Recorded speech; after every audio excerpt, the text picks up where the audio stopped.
Sir के कारण ही patient का बचना मुमकिन हो पाया।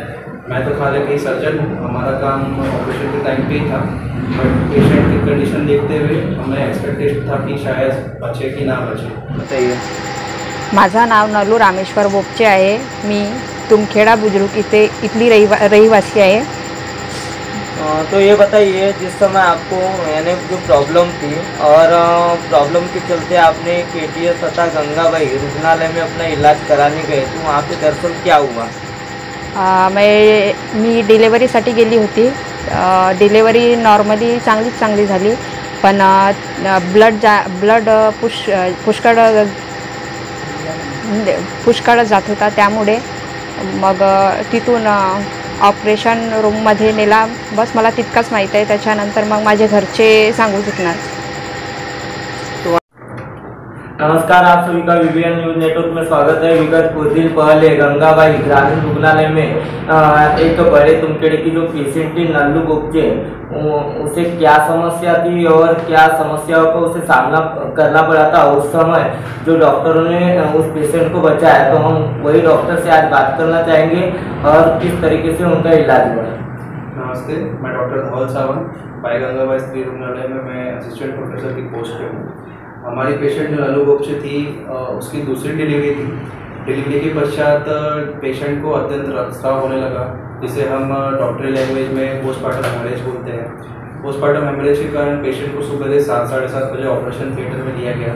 उसके बाद हमारे साथ डॉक्टर गितेश कटरे सर थे, एनेस्थेटिस्ट। सर ने पेशेंट को कंडीशन देखते हुए, सीरियस बोलते हुए, उनको जनरल एनेस्थीसिया ने पूरा बेहोश करते हुए ऑपरेशन चालू किया। ऑपरेशन के दौरान हमें ये पता लगा कि पेशेंट की ब्लीडिंग फिर भी रुक नहीं रही है, तो गंभीरता को देखते हुए पेशेंट की बच्चेदानी को निकाला गया। पेशेंट का रक्तस्राव ज़्यादा होने के कारण हमें ये समझ में आया कि पेशेंट की कंडीशन बहुत ख़राब है, जिसके कारण उसे हम ICU में शिफ्ट किए। तत्पश्चात और ICU में डालने के बाद पेशेंट को 7-8 दिन ICU में रखा गया एंड डिलीवरी के बाद उसके 8वें दिन के बाद उसे फिर ICU से बाहर निकाला गया। ICU से बाहर निकालने के बाद पेशेंट के दौरान इस 7 दिनों में पेशेंट को 21 ब्लड प्रोडक्ट्स लगे थे, जिसमें खून, प्लेटलेट्स, प्लाज्मा तीनों चीज़ चढ़ाई गई पेशेंट को। इसमें हमारे पेशेंट के लिए सबसे ज़्यादा हेल्प हमारे एनेस्थेटिस्ट ने किया था, डॉक्टर गितेश कटरे सर। एंड सर के कारण ही पेशेंट का बचना मुमकिन हो पाया। मैं तो खाली कहीं सर्जन हूँ, हमारा काम ऑपरेशन के टाइम पे ही था, बट पेशेंट की कंडीशन देखते हुए हमें एक्सपेक्टेशन था कि शायद बचे कि ना बचे। सभी की हमारी टीम जो थी गंगाबाई की, उनकी मेहनत के कारण पेशेंट बची। एंड मैं आप लोगों से ये कहना चाहूँगा कि गंगाबाई एक अच्छा हॉस्पिटल होने के राह पे है। आप लोग कभी गिल्टी फील मत करते चाहिए कि BGW में आप आते हैं, एंड डिलीवरी आपको अच्छे से कर दी जाएगी। हर डॉक्टर चाहेगा कि अपने पेशेंट उसका जल्दी से जल्दी ठीक हो और जल्दी से जल्दी छुट्टी करे। कोई भी डॉक्टर ऐसा नहीं चाहता कि पेशेंट सीरियस हो। इसी प्रकार मैं दूसरे डॉक्टर साहब से बात करना चाहूँगा। सच में डॉक्टर भगवान का रूप होते हैं, उन्होंने बताया हमें, और जिस समय वो सिचुएशन में थे और कुछ लोगों का कहना है कि गवर्नमेंट हॉस्पिटल में इलाज नहीं होता, लेकिन उन्होंने बताया कि जिस प्रकार से वहाँ सुविधा दी गई, जिस प्रकार से वो तो बेहोश हो गए थे उस समय। जिस समय उन्होंने बताया, हम उनसे जब सवाल जवाब कर रहे थे तो मुझे कुछ पता नहीं है, बोले मेरे पति से पूछिए, तो उनके पति ने भी आपके बारे में बहुत कुछ अच्छा कहा। तो इसके ऊपर आप जब पेशेंट हमको मिली थी तो पेशेंट की हालत बहुत ख़राब थी, पेशेंट बेहोशी में थी, और अगर ज़्यादा देर अगर हम लोग लगाते तो शायद पेशेंट की जान चले जाती। तो इसीलिए हम लोगों ने पूरा ये टीम वर्क था, मतलब सर का, हमारा सिस्टर लोग, हमारे सब लोग इन्वॉल्व थे, साथ में कंबाइंड डिसीजन लिए। तुरंत उनको जनरल एनेस्थीसिया के अंदर में किया गया जितना जल्दी हो सकता है। जनरली हम लोग गंगाबाई में कभी ऐसे मतलब कोई भी प्रॉब्लम नहीं होती पेशेंट को, यहाँ पे हर सुविधा मिल जाती है जनरली, मतलब ऐसे कभी, बट कुछ पेशेंट फिर भी बैड हो जाते हैं। बट हम लोगों ने हमारा पूरा ट्राई किया, हम लोगों ने ट्राई किया कि पेशेंट बच जाए, और अच्छी बात है पेशेंट की जान बच गई। वो परिवार तो आपको दिल से धन्यवाद दे रहा था जब हम उनके यहाँ बैठे थे, और उन्होंने बताया कि वही डॉक्टर है जो मुझे बचा रहे, और आज की तारीख में मैं जिंदा हूँ तो उन्हीं की वजह से हूँ। थैंक यू उनका, और इतनी इज्जत दी बस वही काफ़ी है हमारे लिए। एंड हम सबका वेलविश चाहेंगे, होप्सो कि उनके घर पर हम जल्दी उनसे मिलते हैं। तो जिस समय आपने अपनी पत्नी को गंगाबाई हॉस्पिटल में एडमिट किए, और उस समय जब आपको काफ़ी सारी दिक्कतें गई, तो वहाँ पे आपने किससे संपर्क किया और उस समय क्या सिचुएशन थी?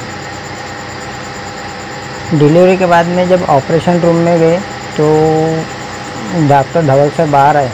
उसके बाद में धवल सर बोल रहे थे कि ब्लडिंग चालू है तो ऑपरेशन करना पड़ेगा। उन्होंने बहुत मेहनत की, बहुत कोशिश की ब्लड रोकने की, लेकिन ब्लड कुछ रुका नहीं। फिर वापस आए, फिर बोले कि जो गर्भपेशी है उसको निकालना पड़ेगा कल। तो हमने भी अब पहले तो मना कर दिए थे उन्होंने, गर्भपेशी निकालना है नहीं निकालेंगे करके। उसके बाद में फिर बोले कि नहीं निकालना ही पड़ेगा बोले। तो गर्भपेशी का फिर ऑपरेशन हुआ, गर्भपेशी बाहर निकाले। उसके बाद में फिर 24 घंटे में बोल रहे थे कि होश आएगा करके, लेकिन होश शायद 24 घंटे के पहले ही होश आ गया था।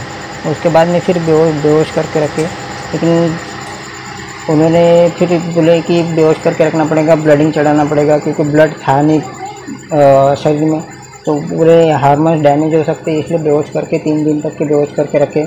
चौथे दिन होश आया। डॉक्टरों का बहुत सपोर्ट मिला। तो वहाँ के डॉक्टरों ने आपको किस तरह सपोर्ट किए और उस समय सिचुएशन क्या थी?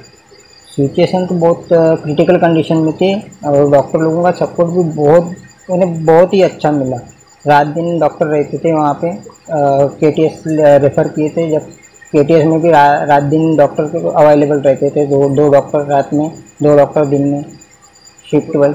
तो ये बताइए, आप गंगाबाई तथा KTS रुग्णालय को अपने तरफ से क्या बोलना चाहोगे? नहीं, अभी तो गंगाबाई और KTS रुग्णालय बहुत ही अच्छा हो गया है। अभी मतलब जो पहले प्रॉब्लम थी मरीजों को, अभी वो प्रॉब्लम मेरे ख्याल से तो नहीं हो सकती। KTS तथा गंगाबाई का डॉक्टरों का सपोर्ट बहुत ज़्यादा मिला है। मैं उनका बहुत धन्यवाद करता हूँ कि जो मेरी पत्नी आज मेरे घर पे आई है तो सिर्फ गंगाबाई और KTS के डॉक्टरों की वजह से। उनका बहुत सपोर्ट मिला और बहुत भरोसा भी दिलाया कि हम आए करके, इसलिए मैं बहुत धन्यवाद